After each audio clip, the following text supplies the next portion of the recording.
Okay. I think we have made the point. There's many more stories like this. Many more. But it's clear that Muhammad heard these stories being told by Jews and Christians. They're not in the Bible. They're in human written books, but he didn't know any better. So he repeated them as though they were revelation. Engero nyingi nnyo zetwongedde okulaba n'ezimu tetuzirabye wano naye nga zaali zaawandikibwa mu butabo buno bw'abantu nga balowooza birowoozo ebyabwe. Naye olw'okuba nti omukulu ono we baali bazimunyumirizaako ate nga teyasoma teyalina kumanya na kubikkulirwa kwa njawulo okwo, ye yalowooza nti byonna bituufu biva eri Katonda n'abiwandika mu Qur'an. Ne kufuuka okubikkulirwa kw'ekitabo ekitukuvu.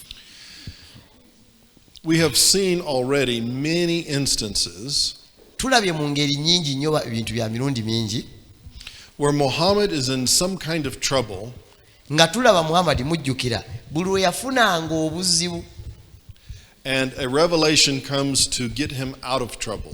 Buli obuzibu bwe bwamutomera oba okusoomoza ekwajjanga gyali mu bwangu ki ekyatuukangawo ayange erina okugwa oba nga alina okufuna okubikkulirwa asobole okutoloka ekizibu ekyo. Do you remember some of these stories? Mujjukirayoko kuva eri emabega gye twalabye wali ajjukira The raid of Nakhla, where the killing was done in the forbidden month. Mujjukira bwe yagenda ne balumba Nakhla naye nga yalumbira mu giri emyezo be mu bbanga lye baali batalina kulumbiramu nga biseera byakulamaga. The one where Muhammad marries his daughter-in-law. Mujjukira nga Muhammad awasiza mukamwana. The one where Aisha was involved in this big controversy and the verse came that declared she was innocent. Mujjukira mubiri eri we twalaba nti Aisha we baali bamulese ne batandika omukubako olugambo nti yayenze na biki ono mbwangu n'afuna ebyawandikibwa okubikkulirwa okwataasa mukyala we Aisha. The one, yes, they're not to marry his wives after he dies. Ne aye endala eyajjaawo nga n'atera okufa n'agamba mwategedde kubikkulirwa kuzze bwe mmala okufa teri awasa mukyala wange. There were other ones. There's another one I want to tell you about. Waliwo ekirala kye njagala obbagamba. So Muhammad had many wives. Muhammad yalina abakyala bangi si bali bokka be twalabye. The Quran says a man can marry up to 4 wives at any one time. Quran egamba nti omusajja yenna omuyisiraamu asobola okuwasa abakyala 4 ku kiseera kyonna. But the Quran says Muhammad could marry as many as he wants. Naye ate eri Muhammad ye bamugamba taliiko kkomo asobola okutalaga wonna wayagala n'afuna bonna nga bw'ayagala. Because he has the sexual power of many men. Kubanga bo bagamba ye ku kikwatagana n'amaanyi gali ag'ekisajja ago yayina mangi nnyo okusinga abasajja bonna abaali babaddewo. Mbw alina waaka. So Muhammad used to have a rotation among his wives. He would sleep with this one on Monday night and that one on Tuesday night and that one on Wednesday night and so on. Abakyala be yabeeranga nabo mu mpalo nga bw'abeera ne Khadija tugambe ku Mandi ajja kudde wa Aisha agende wa Safira bw'atyo bonna abamaleyo. So one day the wife whose turn it was out of town traveling. Okugeza singa oluwalo lw'omukyala olwalirwa nga lutuuse naye ng'omukyala oyo tali mu kibuga. Lwaliyo oluwalo lwe lwali weeruli naye omukyala oyo n'asangibwa nga takoze eki nga tali mu kibuga. I'm glad you're here to catch this because I don't understand a word he's saying. So this wife was gone, so Muhammad took a wife out of turn. Pardon? So this, like, say it's Wednesday. The Wednesday wife was traveling and out of town. So he took another wife, maybe the Saturday wife, and he slept with her on Wednesday. Kati kyakola n'agamba kanfuneyo ono gwe nsula naye buli lwa mukaaga oyo gwasika n'alyoka amuteeka wano ku lw'olwokusatu. So the other wives became very angry. Kati kye kyatuukawo abakyala bali abala bonna ne balyoka banyiiga. Apparently, this was a major violation by Muhammad. wuliriza kino yali nsobi bambi gye yakola nga ye. And they refused all of them to sleep with him. Bonna bonna ne bagenda sebo ku strike ne bagaaka twecwacwane naffe tetujja kwebaka naawe ne bamuziririra. So after a while, Muhammad is getting desperate. Ekiseera ne kituuka musajja wattu n'abeera awo ng'awaggawaggaawo. So a revelation came down. Jjukira musajja wa abakyala buli wiiki yonna agiwunzika ng'alina abakyala ab'enjawulo. Kati awo n'amanya nti wano sijja kumala kubikkulwa ne kukka. And the revelation said, Muhammad can sleep with his wives in any order he wants. Kati okubikkula kwajja luga nti Muhammad asobola okwebaka ne mukyala we yenna oba omukyala yenna wonna wayagala si ku byamuteekako mateeka. And if you wives don't like it, you can have a divorce. Era n'abateekako etteeka n'agamba obuwulira nga tokyagala osobola okugamba nti nze kanjawukane naawe. There's another verse, and I love this one. Luno lwagala nnyo aya eno njagala. It says, when you come to the prophet's house for a meal, Nti bw'oba osangiddwa ng'ozze mu nnyumba ya nnabbi naye ng'ozze kubaako kyakulya ky'ogenda okulya oba kijjulo. when you finish eating, Okugeza bw'osangibwa ng'omaze okulya oba n'omaliriza okulya. don't stay around talking, but leave quickly. Tosigalaawo ng'onyumya emboozi ezitaggwa. Olumala okulya bw'oti tambulirawo teekayo. Because this irritates the prophet, but he will never tell you so. Kubanga kino kirina engeri bambi gye kimuswazamu oba gye kimuleeteramu okubanga tateredde ye tajja kubuulira oba kimukola bubi. So the eternal, uncreated Word of God Nti ekitabo ekitukuvu ekyo ekitabo ekyo eky'olubeerera ky'obwa Katonda has instructions that when you finish a meal at Muhammad's house, you have to leave quickly. kirimu ekiragiro ekikugamba ggwe bw'oba ogenze kulya ekyojjulo kyonna oba wonna w'okiridde olumala okulya era weetegereze bajjama olumala okulya bati batambulirawo tebasiibula. So it seems clear to non-Muslims that this book comes from Muhammad's own mind. Era bw'owuliriza kati ife abatali basiraamu bwe tuba twetegereza bulungi Qur'an tukitegeera ddala nti eviira ddala mu bwongo bw'omusajja ono ba mu birowoozo bye. But to the Muslim, this is unthinkable. Eri abayisiraamu kale tokirowooza nako. So now, instead of looking at mistakes and errors and human sources of Quran material, Kati wuliriza kino kye batulaga okusinga okutunulira ensobi ani yawandiika simanyi wano wakontana n'ebyo byonna ebyo. let's just assume the Quran came from God. Kale ziri ensobi tuzirabye era ffe tulina conclusion yaffe naye eri conclusion katugijjewo tugambe ekitabo kino kitukuvu kiva eri Katonda. And let's evaluate the morality in the Quran. Kati katusooke tutunuulire ku ngeri y'empisa eza Quran. In Surah 65, verses 1, 2, and 4. Sulati eyankaaga mu etaano aya okuviira ddala kwesooka buukamu awo ogende ku esooka n'eyokubiri obuukemu ogende ku yookuna. The Quran is discussing divorce. Qur'ani wano etandika okunnyonnyola ku kibayita okwawukana singa mubadde muli mu bufumbo. The Quran says that when a man divorces his wife, Singa omukyala asangibwa n'anoba omukyala n'anoba. by the way, all he has to do to divorce her is to say, I divorce you, I divorce you, I divorce you, and she's out. Anoba atya kiki kyalina okwogera agamba njawukana naawe mirundi esatu n'amaliriza nga amutalase. Yes.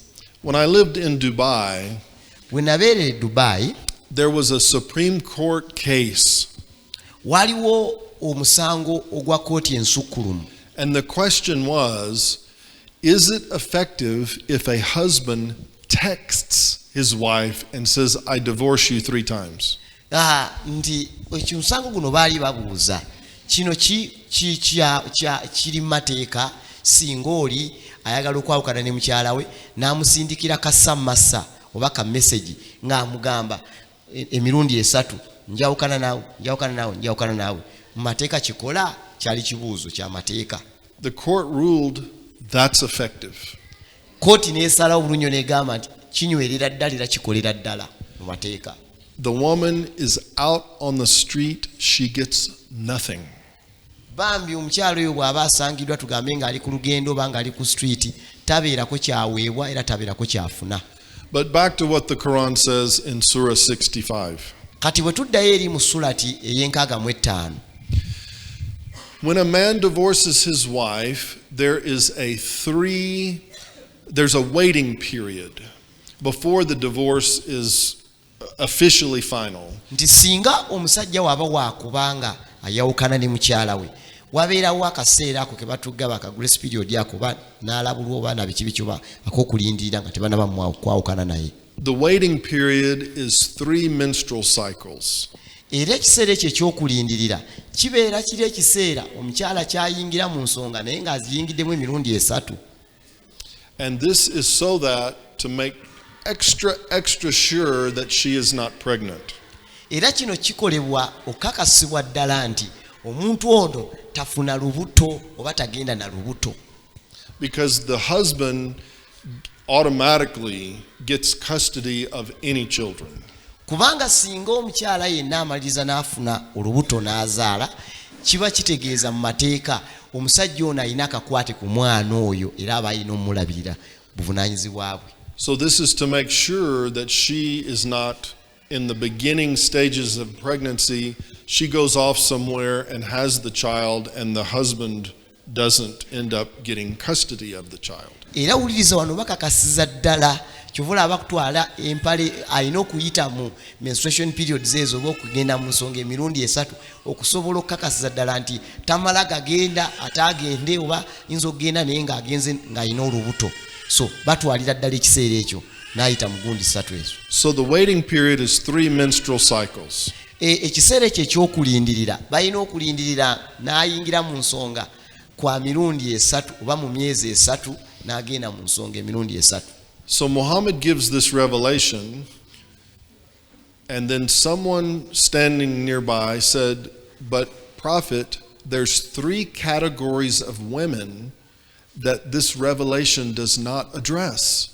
Era wuliriza Muhammad bw'aba afunye okubikkulwa kuno ayange emutomedde essaawa ezo waliwo yali ayimiridde kumpi naye ng'awulira n'amugamba naye ssebo nabbi waliwo abakyala ba mirundi 3 usinga oba tukinywezezza embeera bwetyo nga tebakwata. And Muhammad said, well, who are you talking about? Olw'okuba musajja ono yali bambi tamanyi n'abuuza baani abo bennyini b'ogamba. And the man said, women who are too old to menstruate, n'agamba okugeza nga bali abakulidde eddala ennyo nga tebakyagenda mu mwezi. Women who are pregnant, ekyokubiri omukyala yenna bw'abeera olubuto tagenda mu mwezi. and girls who are too young to have started menstruating yet. N'abaana bano abawala abato ababa batannaba kutuuka mu kiseera ekyo kyagenda mu mwezi. So a new revelation came, Mu bwangu ddala kubanga baali bamukutte be yali aleese nga byonna byakuyiiya buyiiya awo mu bwangu okubikkulwa ne kukka okwamangu ago. and this revelation says, for these 3 categories of women, the waiting period is 3 months. Era mu bwangu ddala awo n'agamba nti ekiseera ekyokulindirira eky'abantu bano ab'emirundi 3 gijja kubeeranga emyezi 3. So in effect, the Quran is saying that a man can marry a little girl, have sex with her, and then divorce her. Era wuliriza gano ge mazima. Qur'ani yeegamba bweti omusajja yenna bw'abanga Muisiraamu asobola okuwasa omwana omuwala omuto ne yeegatta naye wuliriza wamala okwegatta naye waba tali lubuto ate n'amaliriza nga amugobye nga yawukanye naye. So the Quran authorizes child marriage. Era Qurani yennyini yetumbudde oba yeetadde mu nkola okubanga abaana abawala bano abato bafumbirwa. And all the Islamic scholars agree. Era bonna abasajja bagezezzaako kwetegereza Qurani eno n'ogyetegereza ebuziba. Ekyo kyo bakkaanya nakyo tekiyinaako na kibuuzo. We already mentioned that a man can marry 4 women. Era mujjukire twayogeddekoko nti omusajja omuyisiraamu akkirizibwa okuba ne aki nnya. Most modern societies view this as adultery. Era mu ntegeera eno eyaffe yeeno eri modern bwe tukola bwe tutyo tulaba nga abali mu bwenzi oba gwe omukristaayo n'owasa abawala abakyala abasukka mu omu buba bwenzi bwennyini. And we've seen that husbands can beat their wives. Era twongedde okulaba nti abaami nabo basobolera ddala okkuba bakyala baabwe. We saw earlier that Muslim men can rape their slave girls. Era twalabye eri maaso nnaku ziri ezaasoose nti omusajja yenna omusiraamu singa abeera n'omwana omuwala omuddu asobola okumukaka n'amuliisa maanyi. Muhammad said that the majority of the inhabitants of hell are women. Pardon? The majority of the inhabitants of hell are women. Muhammad era ayongera okunnyonnyola nti abasingira ddala okubeera abangi abagenda okusikira oba okuyingira geyeena baba bakyala. And Muhammad was asked, why is this so? Era baamubuuza ekibuuzo, ssebo nnabbi, lwaki kiri bwe kiti? And Muhammad said it's because they are ungrateful to their husbands. Era Muhammad yaddamu n'annyonnyola bw'ati nti abakyala abo si beesimbu eri baami baabwe. Kye kibatwala mu jjana. Jjana nnabu. Sorry. Muhammad also said Era Muhammad n'ayongera okugamba that women are deficient in intelligence. Nti abakyala bano tebalina busobozi bwonna era tebalina na kulowooza oba na kutegeera oba tebalina magezi kale. He said they are deficient in religion. Era wuliriza n'agamba nti okulowooza kwabwe kutono era tebategeerako ddala. N'ebyeddiini tebabitegeera. He was asked, why are they deficient in intelligence? Ne bamubuuza lwaki tebalina kutegeera era nga n'ebirala tebasobola kubikwasaganya. He said, doesn't it take the testimony of 2 women to equal the testimony of 1 man? Nannyonnyola bw'ati bw'okwata obujulizi obw'abakyala ababiri obwo bwenkanira ddala n'obujulizi obw'omusajja omu. And they said, yes. Ne bagamba ye. And Muhammad said, this is why they are deficient in intelligence. N'agamba y'ensonga lwaki okulowooza kwabwe kwa wansi nnyo era kwa kibogwe. If the one doesn't remember what happened, the other woman can remind her what happened. N'agamba nti omu bw'aba tasobola kujjukira ki kyatuukawo era ono omulala asobola yo okubanga yamubuulira obanga amujjukiza. Kyova olaba eri Saudi Arabia n'emmotoka oba biki ebyo byonna tebavuga bakabikkiriza nnaku zino. The Quran mbu omukyala tasobola kutambula yekka naddala eri gye badde batusomesa eyo. Waakiri atambula n'akaana akalenzi akato ka boy nke kamutegeerera. The Quran says a woman inherits half what a man inherits. Qur'ani eyongera n'etulagira ddala bannyabo ne bassebo nti omukyala tasobola kusikira byonna mu bujjuvu, yasikira tundutundu, omusajja yasobola okusikira byonna. Muhammad said women are an evil omen. Era Muhammad yayongera n'annyonnyola n'agamba abakyala bano babeerako tugambe ekisiraani, buba kisiraani. Era omukyala bw'omusanga tugambe ku makya nga wakazuukuka bwoti manya ebintu bigenda kubeera bibi oba osanze ekisiraani. The Quran has over 100 verses that talk about fighting and killing and jihad. Qurani eyina ennyiriri oba aya ezisukka mu 100 ezo ezoogerera ddala nti osobola okulwana, osobola okutta naye ng'otta ku lwa Katonda, kye bayita jihadi mu linnya lya Katonda. In the Quran, it says that if someone is caught stealing something, Era Qurani egamba singa omuntu yenna asangibwa ng'alina kyabba, you're to cut off their hands. omukono cwe gugutemeko oba emikono egyo gitemeko egibadde gyabadde akozesa mu kubba. If a person creates disorder in society, Ogeza singa omuntu aleetawo okwekalakaasa oba akavuyo mu kitundu kyabeeramu oba mu kitundu ekirala, they're to be executed by crucifixion. omuntu oyo aba alina okuba nga attibwa naye nga wanikiddwa kalabba oba musaalaba gyeyo.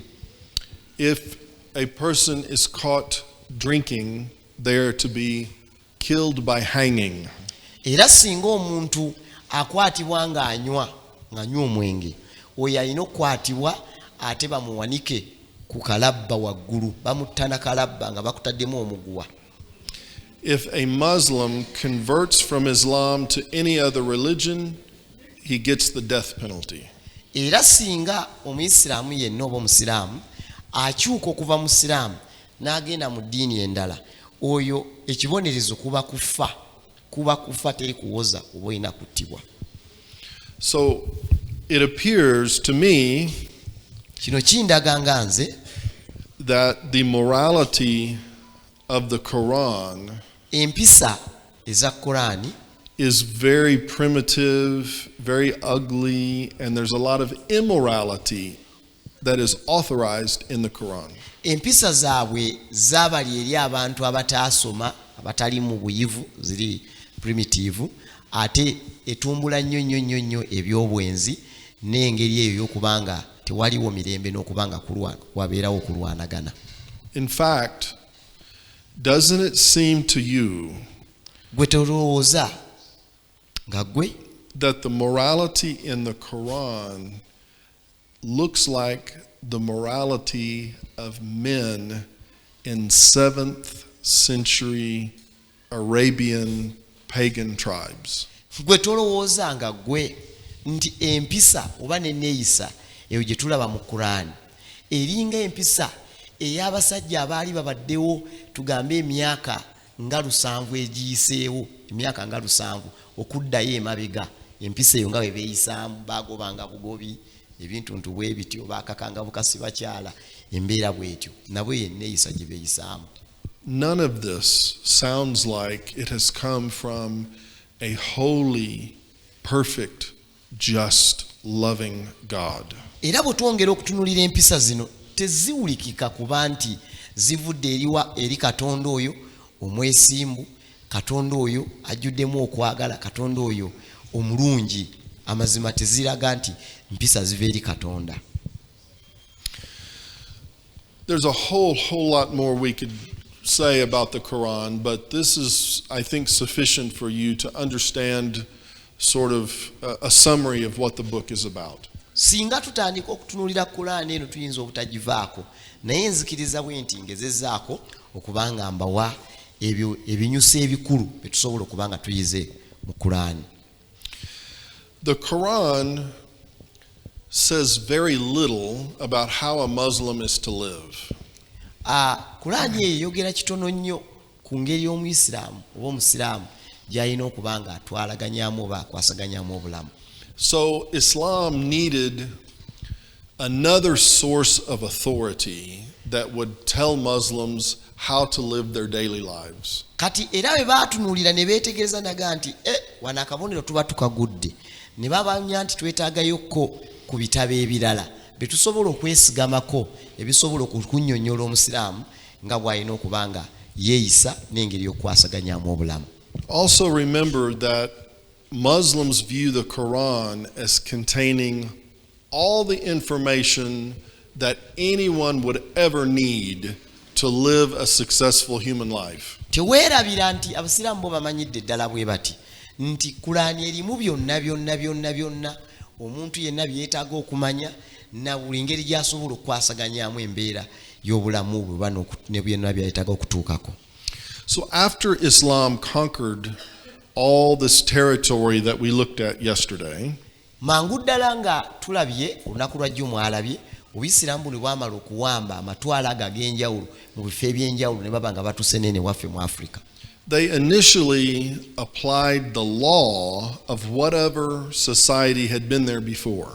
Bo kye baakolanga baateekanga mu nkola amateeka ago ag'ebitundu bye baali bawambyenga ge mateeka ge baatambulizangamu obulamu.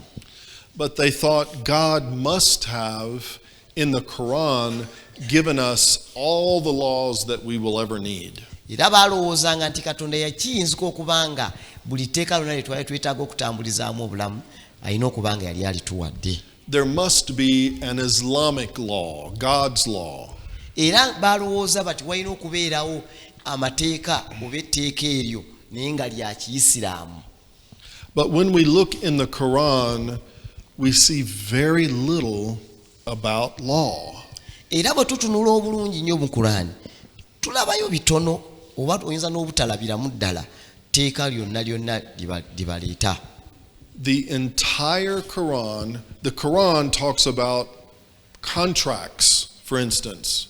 Kati Kulaani eno eyogera nnyo ku contractors ez'enjawulo. But in only one verse.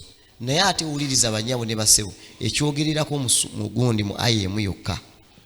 Be fair in your contracts. Era ng'eyongera okunnyonnyola bweti ng'egamba nti beera mwesimbu mu bw'obanga ng'olina contract gy'ogenda okubanga okola.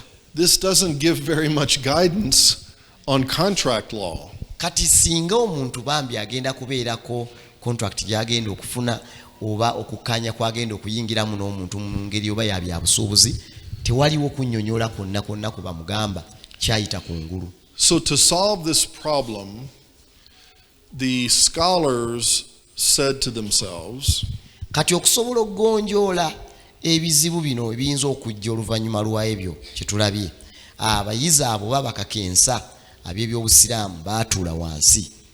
the Quran tells us that Muhammad is the model for all humanity. We should imitate him in everything. Nti Kulaani etugamba bulungi nnyo nti Muhammad oyo kyekyokulabirako eri abayisiraamu bonna era nga kibagwanidde okubanga bageegeenyeza ddala okulaba nga batambulira ddala mu bulamu nga bwe yabutambuza. So he must have understood the Quran better than anyone else. Nga bo bagamba bati nti kigambibwa nti Kulaani alina okubanga yagitegeera okusinga omuntu yenna omulala. So whatever Muhammad did or whatever Muhammad said must have been in accordance with the Quran. Era nga bagamba nti buli kyonna Muhammad kye yakola era Muhammad kye yayogera kirina okubanga yali akyesigamya ku Kulaani. So Muhammad's behavior became the source for law, for Islamic law. Era enneeyisa eyo Muhammad gye yeeyisaamu yafuukira ddala ekinyusa ekikulu eky'abasiraamu kye balina okweyisizaamu ddala oba ekyamateeka ng'engeri gye balina okugakwatamu. So the scholars and the judges began to collect oral traditions about things Muhammad said and did. Era bakakensa bano baatuula ne batandika okukubaganya ebirowoozo ne bakuŋŋaanya ku ngeri Muhammad gye yeeyisaamu n'engeri gye yayogeranga oba n'engeri bye yakolanga ne ku bintu bye yakolanga. So these oral traditions are called hadith. Kati enneeyisa ye ey'edda gye yatambulizangamu obulamu baziyita zi hadiisi. Enneeyisa, engero n'emboozi zonna. So these scholars collected more than 770,000 traditions about things Muhammad said and did. Bano abawandiisi bakuŋŋaanya emboozi oba neneeyisa n'engereza ez'enjawulo ezisukka mu 7,700 eza Muhammad ze baali bakuŋŋaanyiza 770,000. But they wanted to make sure that these traditions were true and that they had not been made up by someone. Era baayagalira ddala okukakasa nti obulombolombo buno n'enneeyisa zino zaali ntuufu, teziba akabe kasinge nga waliwo abaazifumba awo mu bwangu ne baleeta ebitaaliyo. Because many people made up stories about things Muhammad said or did. Kubanga abagezi ne mu biseera ebyo baaliyo abaasobola okutuulanga wansi ne bafumba, Muhammad yakolanga kino, yeeyisanga bw'ati era yayogeranga bw'ati. So if I'm in a theological argument with you and I want to win the argument, I can say Muhammad said this or that, and that means I'm right. Singa wabeerangawo tugamba okubaganya ebirowoozo, nze naawe ne tukubaganya ebirowoozo, naye nze ne mmaliriza wano nga ŋŋamba kino Muhammad yakola bw'ati ne bw'ati oba yayogera bw'ati, kiba kitegeeza nze kwotinze Muhammad mbeera mutuufu. Sometimes they were teaching morality to the children, and they would make up something that Muhammad said to teach the lesson of morality. Era okugeza singa baali basomesa ku kibayita empisa zino bo kye baakolanga nga bazisomesa abaana, baali balina okumaliriza nga basiseyo ne bagamba Muhammad yagira bw'ati oba yakola bw'ati ne bw'ati, naye kisobole okunnyikira ne mu baana. So the scholars discovered that the vast majority of this 770,000 were fake. Era wuliriza bakakensa bano we baatuula ne balabira ddala nti bino byonna byeboogera ku Muhammad na biki, engeri gye yeeyisaamu za hadiisi ezo, olusa 7,700 byonna byali bikyamu, tebyali bituufu. So how did they determine they were fake? Kati baategeera batya nti bino byonna byali bikyamu, tebyali bituufu? Well, they examined the chain of transmission.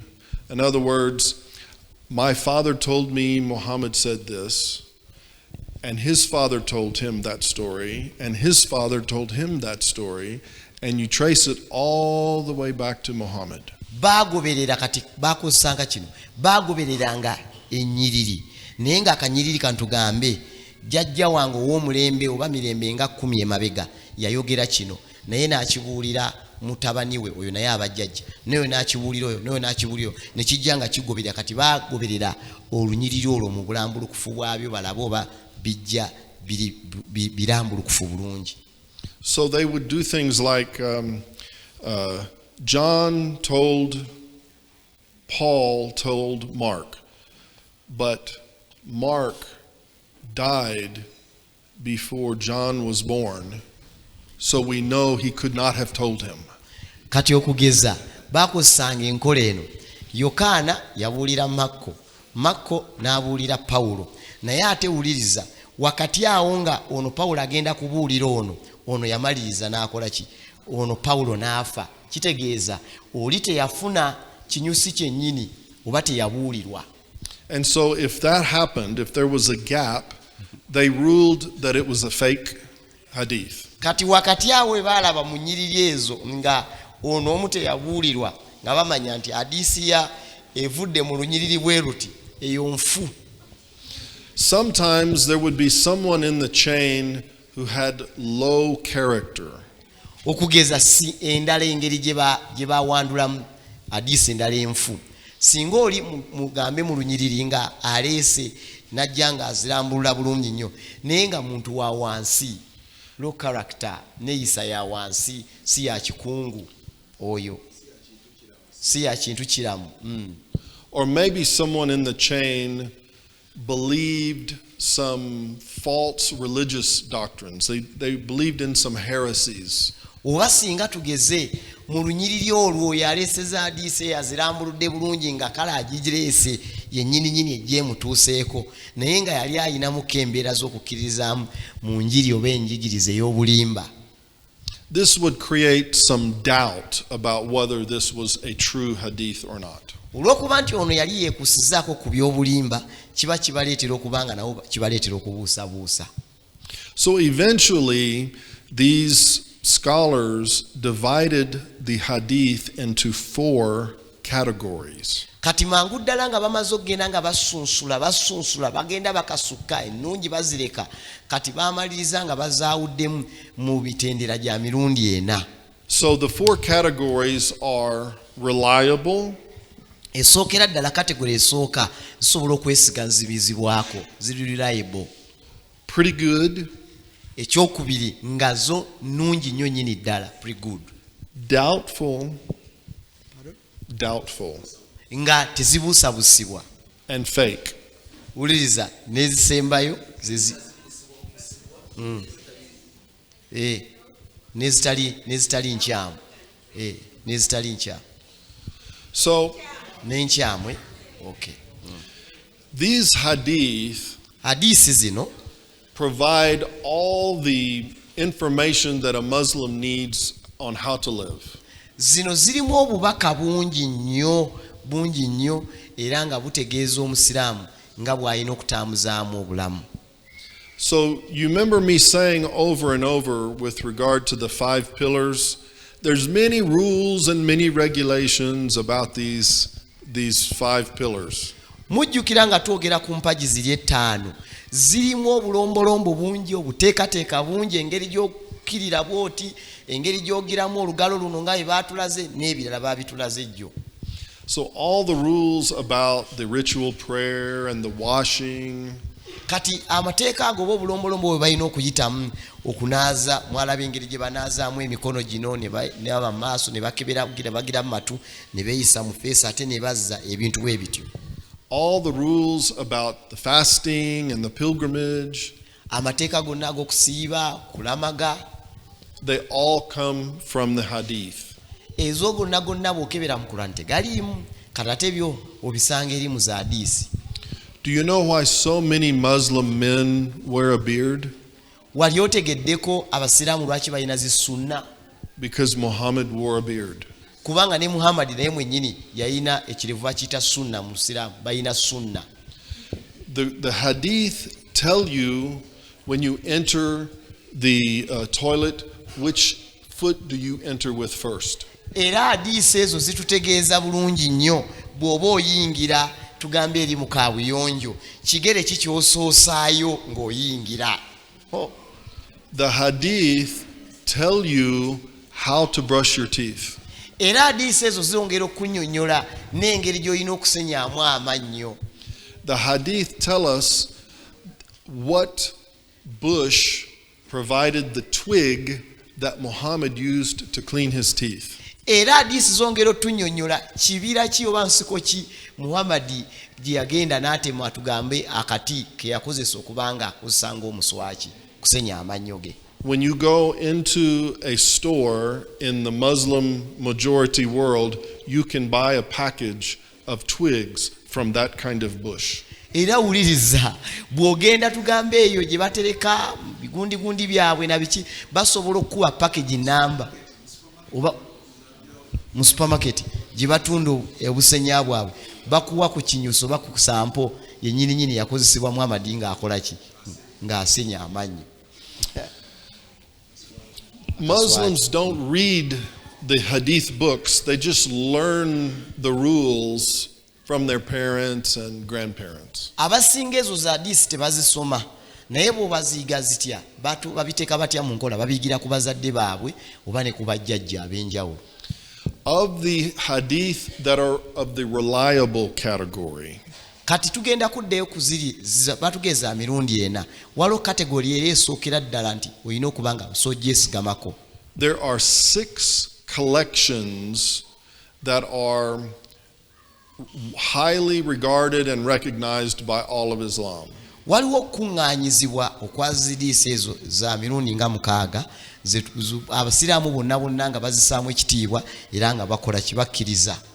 So you have heard that in heaven a Muslim man gets 72 virgins. Mwategedde nti omusiraamu omusajja singa abwa afudde n'agenda mu ggulu alina okufunayo abakyala embeerera 72 abagenda okubeera bakyala be era bajja okuba nga yeegatta nabo. This is not in the Quran, it's in one of the collections of reliable hadith. Kati kino mu Quran tekirimu, naye ate bw'ogenda eri mu ziri collections eza hadith ziri category 6 mutukisanga. There's 2 collections that are considered better than the other 4. Waliwo collections obe enkuŋŋaaniro ga mirundi 2 agasinga gali amalala ag'emirundi 4. And these, if you can write this down, it will help you. Osobola okuwandiika kino wandiika bijja kuyamba. The number 1 collection is Bukhari, B-U-K-H-A-R-I. Collection yesoose bagise Bukhari, bakuwadde spelling. Bajibongere. Repeat it again. B-U-K-H-A-R-I.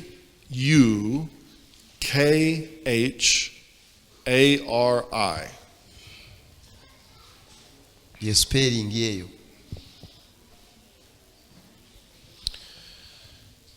If a hadith is in Bukhari's collection, singa hadith eyo esangibwa mu kuŋŋaaniro eryo erya Bukhari, a Muslim is supposed to treat it as authoritative. Omusiraamu yenna kiba kimugwanidde okubanga agiyisa nti erina obuyinza, authoritative.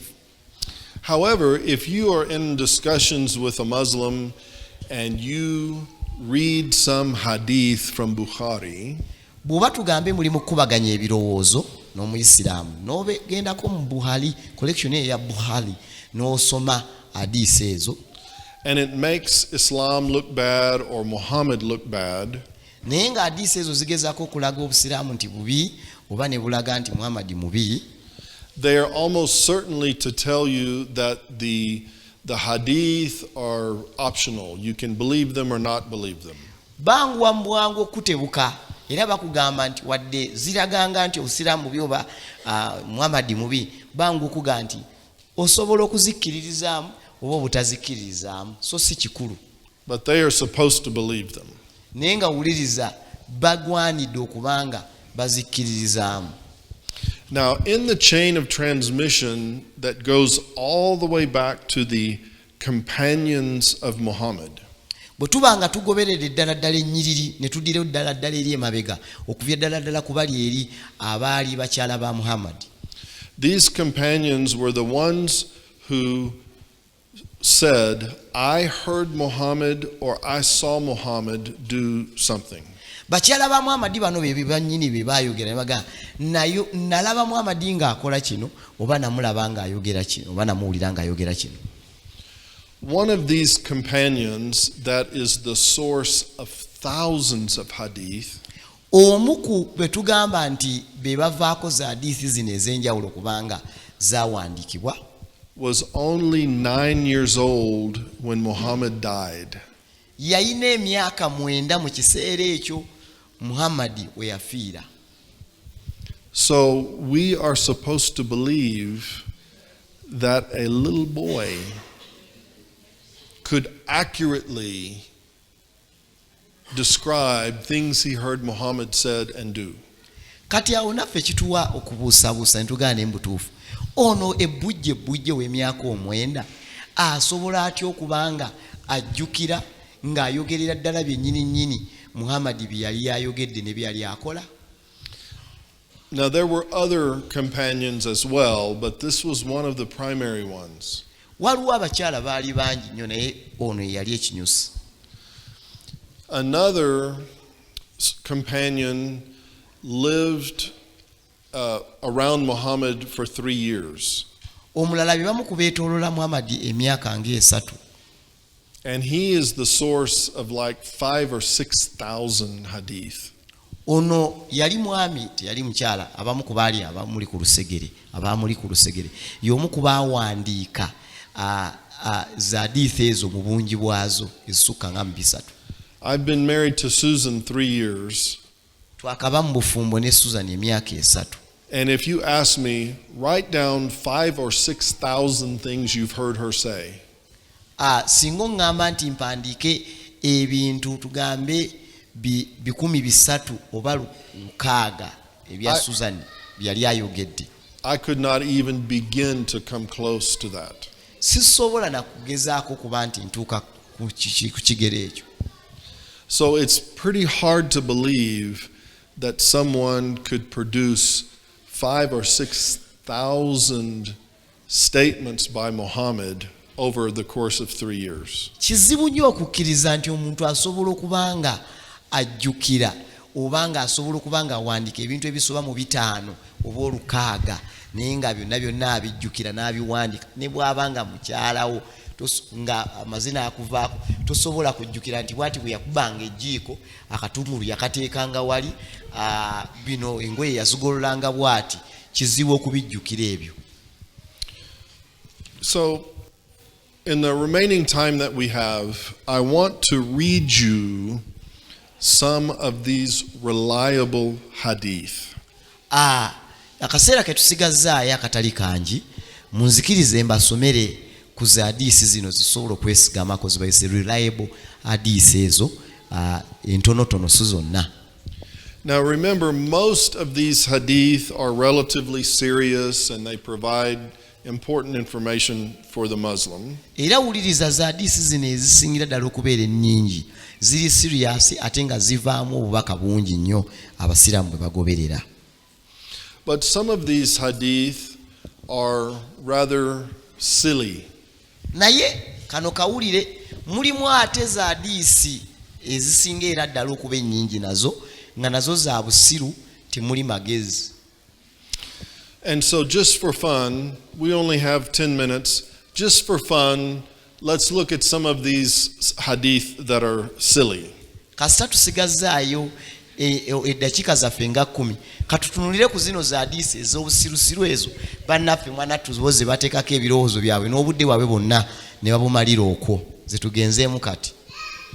So in one hadith, mu hadisi emu Muhammad says that he learned about some jinn from the trees. The trees told him about the jinn. Mu hadisi ezimu mulimu kati hadisi nga egamba Muhammad yagira n'ategeera nti emiti gyayogera naye naye nga gimubuulira ku nsonga ekwatagana ku mizimu oba ku majiini. One time Muhammad said, there is a rock near the Kaaba. Whenever I pass by that rock, it says salam to me. Olunaku lumu Muhammad yayogera bw'ati n'agamba mu hadisi ezimu nti waliwo olwazi oluliraanye Kaaba nti buli kaseera bw'aba ayita kumpi ne Kaaba olwazi olwo lumukubira salaamu ne lumugamba salaamu oba lumutoolera salaamu. One time a man came to Muhammad and he said, my brother has diarrhea. Waliwo omusajja omu eno naye hadisi agamba bw'ati omusajja yagenda eri Muhammad n'amugamba muganda wange ayina ekiddukano. So Muhammad said, have him drink honey. Nti kati awo Muhammad n'amugamba ddira omuntu oyo anywa omubisi gw'enjuki. So the man came back to Muhammad and he said, I made him drink honey, but that only made things worse. Oli n'amugamba nti bwe naddidde muganda wange ono n'anywa omubisi ate embeera yeeyongera nzikulu yeeyongerera ddala. Muhammad said, Allah has told the truth and your brother's stomach has told a lie. Wuliriza Muhammad n'amugamba bw'ati nti Allah ye yayogedde amazima naye ate olubuto lwe luwulidde lwogedde ekikyamu. Olubuto lw'oli omulwadde lwe lwogedde ekikyamu oba obulimba. Muhammad said that yawning is from Satan. Muhammad ye agamba nti omuntu singa tugambe bakuyita ayayuuya okwayuuya okwo si kwa buntu si kwa bwakatonda kuva eri sitaani. Kati gwe ayayuuya. If you make a noise when you yawn like then Satan will laugh at you. Nti singa oyayuuya n'oteekako ne kayi akaloboozi ako nti sitaani aba agenda kubanga akusekerera. Muhammad said when you are sick and you have a fever, this heat comes from the fire of hell. Muhammad era ayongera okugamba bw'ati nti singa oba n'omusujja kati kino ekibugumirize ky'oba nakyo ebbugumu eryo eriba libugumye ku bulamu bwo liba liva eri mu geyeena. Muhammad said, good dreams come from Allah and bad dreams come from Satan. Era Muhammad yayongera n'agamba bw'ati ebirooto ebirungi biva eri Allah era ebirooto ebibi biva eri Sitaani. So if you have a bad dream, you should spit to the left so the bad dream will not harm you. Nti era singa oloota ekirooto ekibi ekyentiisa kati kwate wandula kasuka ekikolondolo wandule ku mukono gwo ogwa kkono ekintu ekikyamu ekyo tekijja kutuukako. Muhammad said you should never drink out of a green jar. Pardon? Muhammad yagamba tonyweranga mu giraasi yonna yonna oba ekintu kyonna ekya kiragala. Muhammad said that Jews and Christians do not dye their hair, so you should do the opposite of what they do. Repeat it for me. Jews and Christians do not dye their hair, so you should do the opposite of what they do. Wuliriza Muhammad yagamba bw'ati Abayudaaya n'Abakristaayo tebayina kudayinga nviiri kuzidayinga dyeing their hair naye ate bo balina okukola opposite. Mwina kukola kyanjawulo bali bwe baba nga tebadayinga mwekitegeeza mukole ki? Ebirevu byaba biteekako ebintu ebyo bya brown ebimyufirivu ebyo tinti. Muhammad said you should not walk wearing one shoe only. Muhammad yagamba togezangako n'otambulanga naye ng'olimu ngatte emu yokka oba peeyi ngatte emu yokka. You should either put on both shoes or go barefoot. Okay. Totambulanga ng'olimu ngatte emu oba neweesanga oba obadde otambula akagatto ne kakutuka guno ow'ekyayina obutegedde ne kakutuka n'osigala bambi n'akonga k'okulula agamba waakiri okasuulira ddala n'otambulirawo ku kagere kokka.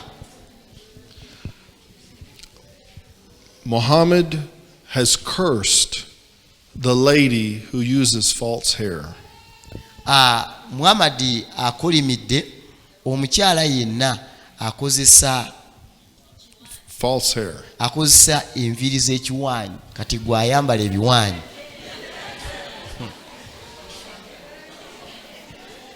Kale ate nga nabo bazisiba enviiri zonna kubanga si ntuufu ebeera false hair. Ezo zonna zitwambala oba biki ka human yako.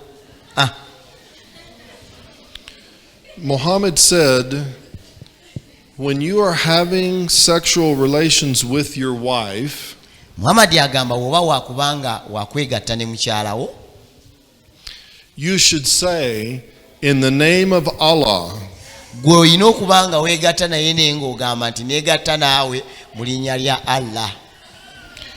protect us from Satan and prevent Satan from approaching our offspring. Nti tukuume okuviira ddala eri Sitaani wamu n'abaana baffe Sitaani waleme okubatuukako. If you say that, then Satan will not harm your children. Nti bw'oyogera ekyo Sitaani tasobola kukola bulabe bwonna ku mwana wo. Owners of horses and camels are very prideful and arrogant. Era ayongera n'ayogera mu hadisi n'agamba bannannyini b'embalaasi b'eŋŋamiya n'endogoyi b'amalala nnyo. Owners of sheep are modest and gentle. Era bannannyini ab'endiga beba abasajja oba abakazi abakkakkamu era nga bantu beetwalira mu mbeera ya wansi. Okay.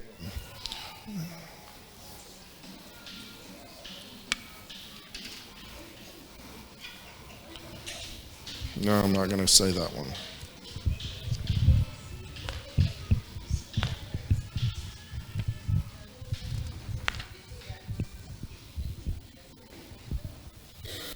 Remember, Muhammad said regarding the Qibla, if a donkey, a dog, or a woman passes in front, it invalidates the man's prayer. mujjukira kye baatugambye ku Kibula ne batugamba nti singa endogoyi oba omukyala n'amaliriza nga oba embwa n'amaliriza nga asaze ng'okusala kugenda mu maaso kuba kufu oba kuba tekujja kuwulirwa. So this one I'm not going to quote, I'm just going to tell you what it says. Eno sigenda kusoma direct wali nengenda babulira kiki ekigamba. If you have a slave boy who grows up in your home, singa oyina omuddu naye nga muvubuka mulenzi, and he reaches the age where he becomes sexually attracted to women, n'atuuka ku kigera kiri ekyokuba nga akuze n'aba nga atandise okuvuka eddoboozi litandise okukyuka mbeerabeera nga asobola okusikiriza omukyala, and you're afraid of what he might do with your wives or your daughters, naawe n'ofunamu okutya ku kikyayinza okukola abawalabo oba mukyalawo, the answer for this is for the woman to breastfeed him 10 times. Ekyokuddamu ekirina okuva ku kino nti olina okuba nga oyonsa n'omuyonsa emirundi 10. And this makes the woman his mother and the daughters his sisters, and so he cannot do anything. Nti ekyo kimufuula okubanga nti ono aba maama we ne bali eri abaana ab'obuwala babeera baganda be. When you hear roosters crowing, roosters crowing, a rooster, you know, the male chicken. Bw'owulira sseggwanga ng'ekookolima, this means they have seen an angel. Kitegeeza sseggwanga buli lw'ekookolima ebeera erabye malayika. When you hear a donkey make the sound of a donkey, bw'owulira endogoyi nga naye ekaaba mu nkaaba yaayo, this means he has seen a Satan. Kitegeeza ye ebeera erabye Sitaani. If a fly falls into your drink, singa enswera, wuliriza kano, singa enswera egwa mu kyokunywa kyo oba mu kitunda kyo, take the fly and dunk it in your drink. Ndi wuliriza gyongerere ddala, gikwatire ddala, ginnyikire oba gikatiremu ddala mu kyokunywa ekyo. Nswera kiri ekiswera ekya bbulu ekyo. Because one wing on the fly has the disease and the other wing has the cure. Nti kubanga ekiwawaatiro ekimu ekyekiswera ekyo ekya bbulu kiyina ekirwadde, naye kino ekiwawaatiro ekirala ate kye kiyina eddagala erigenda okuwonya kino ekirwadde. So kati gwe kyoba okola kinjekere ddala mu kitunda kyo onywere ddala.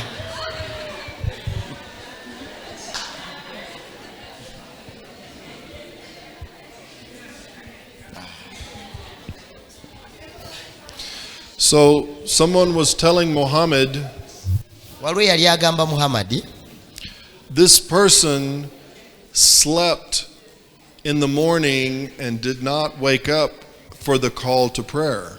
Nti waliwo munnaffe eyeebase ku makya naye ate bwe yawulidde okwazina bwe kwabadde kugenda mu maaso asobole okuzukka okusaala teyasobodde kuwulira na kusaala. And the prophet said that's because Satan urinated in his ears. Ekyo kitegeeza ki? Lwaki teyawulidde? Sitaani yazze n'amukunkumulamu omusulo n'aba nga amatu gaazibye n'aba nga tasobola kuwulira.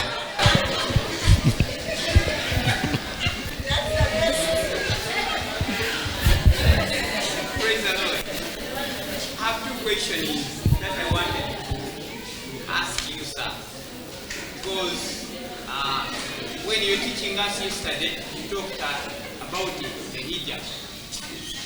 The hijrah? Hijrah. Yes. So the word hijrah, understand, means visitor. It means journey. Means journey. Travel. So since it means travel, what happens to the people of Mecca themselves? Those who are in Mecca, don't they have that title of Hajj? They do. Even though they don't have to go very far, maybe a couple of blocks. But It's an honorable thing to live in Mecca because you're right there close to the holy place. Ekitegeeza nti abali ababeera e Makka bo bazaalibwa bahaji. The ordinary women are in hell. Bano abakyala ba bulijjo bo bagenda mu geyeena. Because they are ungrateful to their husbands. Kubanga si bawulize era si bagonvu eri baami baabwe. And they are deficient in their religion because they cannot pray when they're having their menstrual cycle, so they don't have as many good works credits. Kubanga bo bikwatagana n'obubonero tebalina bubonero buli mwezi balina wiiki namba gye bawumulamu nga bali mu mwezi oba nga bali mu nsonga, so kati kitegeeza obubonero tebasobola kubuweza bubayisaawo wali eri. Okay, just two more. You remember the washing, the wudu, you have to let some water get in your nose. Mujjukira wali eri ng'onaaba gamba gateeka mu kamwa agala bagateekako mu nnyindo wali eri nga bali ku wudu. Muhammad said that when you wake up in the morning and you do your washing before you go to prayer, make sure the water gets in your nose because the devil spends the night in the nose. Muhammad yagamba lwaki bayisa amazzi gano ne bagateeka mu nnyindo bwe bamala okukola wuzu na biki ku makya nga bagenda nti ogenda okuzuukuka buli kiro sitaani ajja n'abanga mu nnyindo zo mwasula oba mweyeebaka kati bw'oyisaamu amazzi obeera omukola ki omufulumya. These are too pornographic. I'm not going to read these, but you can. Zino z'omusumba abadde agamba In heaven, the men get this, and all these young girls have the. appetizing. Okay. Can we say this? Yes, you can say. Then for us in Uganda, there is a way we can. A way to say it. There is a way we have to say it. So zino zirimu ko kiringa kya buseegu naye leka akisome then wantujja kuba ffe tukitegedde. There's no good way in English to say this. Yes, so why don't you just say it in You can read Luganda. it. It's okay. They will not pick it. There's young ones here. They will not pick it. They won't understand it? Kakisome. Okay, Stephen is telling me I can say these. He assures me the young people will not understand. Abato tebajja kutegeera tugera kwogerera mu bisoko. So if you disapprove of this, it's his fault. Okay? So Muhammad, we're talking about the 72 virgins in heaven. Muhammad yali ayogera ku bali bagundi embeerera 72 mu ggulu. They are perpetual virgins no matter how many times you have sex with them. Era bo babeerawo mu kaseera nti emirundi gyonna gye weegatta nabo olina okubeera nabo. Basigala kyeki basigala mbeerera. Yes, okay. And Muhammad said that men have an eternally erect penis. Era Muhammad yagamba nti Saabataka ow'abasajja we kasita bagenda mu ggulu asigala nga ye akubye saaluuti. And these young women have a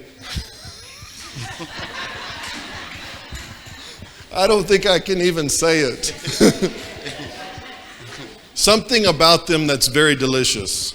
Kati musumba yadde agezaako kugamba nti bo mu gundi mu ba misses bajja kubeera nga basikiriza kibadde bagamba kyagezaako kugamba. Okay, we've had some fun with this, okay?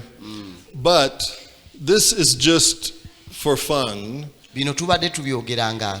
And we will never use any of this with our Muslim friends. Ffe tetubikozesa era tuteeka kutanda ng'obuulira enjiri n'obisikayo n'ogamba omusiraamu kino n'osikayo hadiisi emu ku ezo ze tubadde tuwogera oyinza okuvaako omutwe. So please, we've had some fun, but this is really not the serious part, and we're not gonna mention these things to our Muslim friends. Era bino tubadde tubyogera just kunyumirwa kusanyuka na kulaba engeri bano ebintu by'abano kale gye bitaliimu kutegeera kwonna naye tubigezaako n'omulundi n'ogumu n'obikozesa eyo ng'obuulira enjiri wadde nga muwakana ne we mutuuka walawala nnyo tobijjangayo. So tomorrow we will spend a few minutes on some basic Islamic theology. Tugenda kubaako eddakiika si nnyingi naye nga tugenda kuba zo tuzitunuuza mu njigiriza ey'Ekiyisiraamu. Then we will start with the real reason we are here, and that is to learn how to share the gospel with Muslims. Kati olw'enkya tosubwa tumaze okulaba ebyafaayo byonna enkyalo tugenda okutandikira ddala ensonga lwaki tuli wano, lwaki tuli mu kunoonya Mukama mu periodi bweti nga tukwata ekyoto kino n'engeri gye tusobola okuba nga tutuuka ku baganda baffe Abayisiraamu abo. And then on Friday, well, we may start it tomorrow evening, at the end of tomorrow evening, but all the time Friday, we will look at the barriers and the objections that Muslims have to the gospel, the things that make it difficult for them to believe in Jesus, and how to address those things. Bwe tunaamala olw'enkya olwokuna kati ate tutuuke ku Lwokutaano nalwo olunyuvuta olusubwa tujja kulaba ebimu ku bisoomooza, ebimu ku biziyiza oba ebiremesa n'ebimu ku bibuuzo basooka tukasukira singa oba omwaŋŋanze ng'omubuulira enjiri kati bajja kutubuulira engeri gye tusobola okubyaŋŋangamu n'okubiyitako n'okuba nga omuntu oyo omusikiriza okuba nga ataddeyo amatu okuba nga akuwuliriza. Okay, so it's very important the next 2 nights that you come, and if there's other people who have missed so far, it's okay. Have them come tomorrow and Friday. Wuliriza banyaawe ne bassebo tolaba nti eno gye twasookedde y'osobola okufiirwayo n'oba nga tobitegedde ebyeno naye ate wano we tugenda okutandikira enkya paka ku Lwokutaano newankubadde waliwo abamu nga tebasobodde kujja mulimu oli ayinza okugamba kale ebyasoose saabitegedde kati nyinza okuba nga nja kubula mugambe munnaye jangu kino ffenna kitukwatako tugenda